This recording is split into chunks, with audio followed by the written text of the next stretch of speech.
কলকাতায় ইস্কন মন্দিরের খোঁজ, আর আজকে দেব জগন্নাথ মন্দিরের খোঁজ। মাত্র 3 সপ্তাহ নিউটাউন কারিগরি ভবনের ঠিক পিছনে। চলো তোমাদের সাথে আমিও ঘুরে দেখি কেমন করেছে এটা জগন্নাথ দেবের মন্দিরটা। আর পিছনটা কিন্তু একেবারে গ্রাম পড়ে যাচ্ছে, ভাবা যায়। এটা নিউ টাউন থেকে 1 মিনিটের রাস্তা। এখানে কিনা ছাগল চড়ছে, এত ফাঁকা মাঠ। চলো তাহলে এবার মন্দিরে ঢোকা যাক। মন্দিরে ঢুকেই আমরা ঠাকুরের দর্শন করে নেব, আর তার পাশাপাশি কোন কোন ঠাকুর রয়েছে তোমরা দেখেই বুঝে যাবে।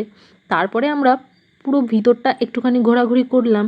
আর আমি আগের দিনই বলেছিলাম 3টে মন্দিরের একসাথে খোঁজ দেব, একই জায়গায় গেলে তোমরা 3টে মন্দির দর্শন করতে পারবে।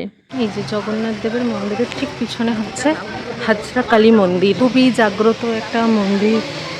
পুরো 5টা কঙ্কাল এখানে রাখা রয়েছে, মানুষের মাথা। বাবারে ভয়ঙ্কর। আবার তার ঠিক পিছনেই রয়েছে রাধা গোবিন্দের মন্দির। তো একই ফ্রেমে তোমরা দেখে নাও পুরোটা কেমন লাগছে, আর এই জায়গাটা তোমাদের কেমন লাগলো।